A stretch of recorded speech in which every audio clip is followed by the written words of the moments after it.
Okay, now we have the 3 levels of customization. Maybe you've heard of some of these.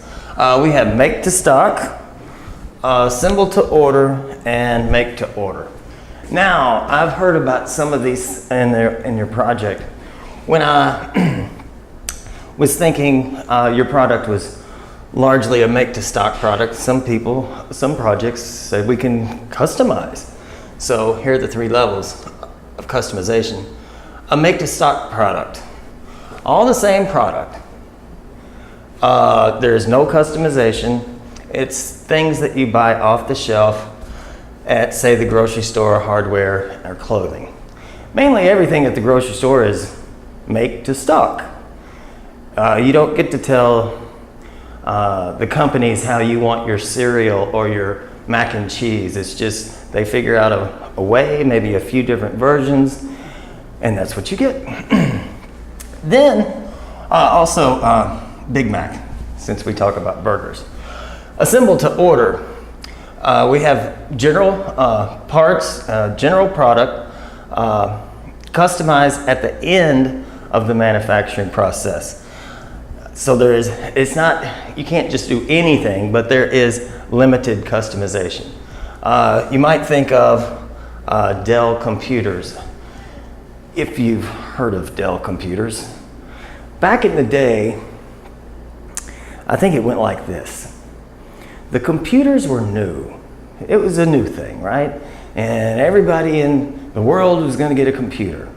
Well, also at that time, the innovation was crazy. You know, 1 week in the newspaper, you get the newspaper for the big box stores, and you'd open it up and it'd say this RAM, this ROM, this screen, you know, this chip, all of that. You know, 2 or 3 weeks later, you open up the same, you know, newspaper, get the advertisement, and the RAM has gone up, the ROM has gone up, the computer screen's this, it's the new Pentium this. Computers were getting so much better really fast. So a lot of companies were making to stock. Speaking of stock, I noticed that one of the computer stocks, ownership of the company, they were going up like crazy. So I noticed one was not going up. I didn't do my research, but I went out and bought 100 shares of it. And the problem was that they were making to stock.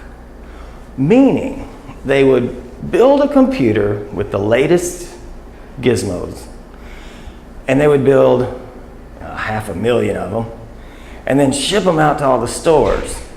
Well, by the time they got to the stores, technology had already beaten them up. So that's where Dell came in. You would call up Dell or get on the internet and go to Dell, and Dell could, you know, gave you the option of having the latest chips. So while Dell had a 4.6 chip, the ones on the shelf had a 4.1 chip, and that's how they beat off the competition. Wendy's, you can have it your way. Burger King, you can have it your way. Wendy's, you can have it your way. Think about t-shirts that are printed. They have the t-shirt, they have the ink, all the different colors, and then when you call, you get your logo put on the t-shirt, and that's customization. Different countries have different electricity practices, so the plug might need to be different. On your computer, in fact, this is probably what happened. The computer came to the States, or it was built in the States, so that gets one plug. At the end, they go, where's the computer gonna go? The States, it gets this plug. It's going to the UK, it gets this plug. Also, different packaging instructions for different languages. You buy a fan and the instructions come in Portuguese, Spanish, French, Italian, and English. Actually, that allows them to move more to make to stock. But if the packaging is different, if this whatever is going to to Russia, the instructions need to be in Russian. They get around that by adding, say, 5 different languages into the instructions and move back into the make to stock. Okay, I want to come over here to mass customization because the way the text is putting this, customized at the end of the manufacturing process, is leading towards mass customization, as I understand it. 2 examples of mass customization that we have today. Think about the paint.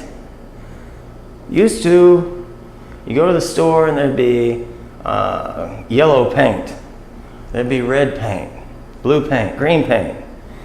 And you say you want to paint something yellow, and they only have 2 cans of yellow, order me up another yellow. Once the paint was shipped, it's a color. It's yellow, red, green, blue. But not anymore. Now, you go to the store and you pick out your color. All the cans of paint for companies, some companies, come in as blank. There's no color.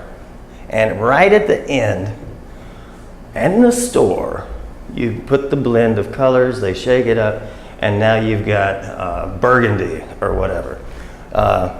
Great innovation. Instead of being stuck with the yellow can or the blue paint, that nobody wants, send it blank. When the customer decides what color they want, you make it. Another interesting example that I've heard of is sweaters.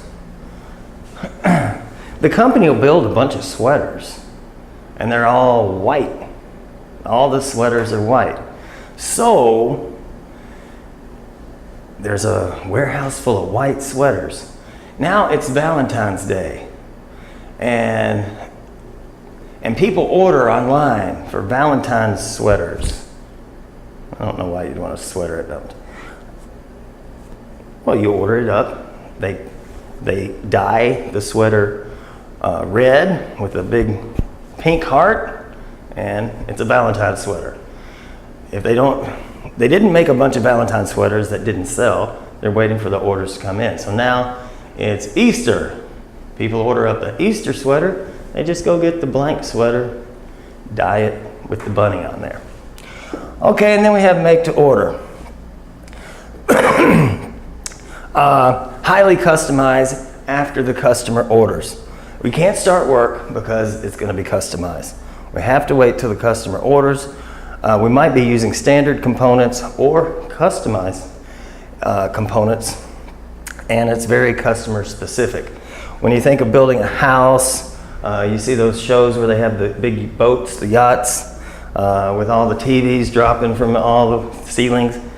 That would be make to order. Or if you want to build a factory, what kind of factory do you want? What do you need it for? Bottling, canning, what do you want? So we'll make it after you order it. In this case, it'd be a gourmet burger. See, have it your way. You can get all the traditional burger stuff, but here, if you want a cupcake on your hamburger, you can get it. So, think about that. This is good. This is very customer centric, giving the customer the specific product that they want, or just stick with make to stock. I can't remember the project, but somebody did say, here's the recipe. We can make it any way you want. Well, be careful, that's great customer service. Be able to customize the product, hair conditioner or whatever.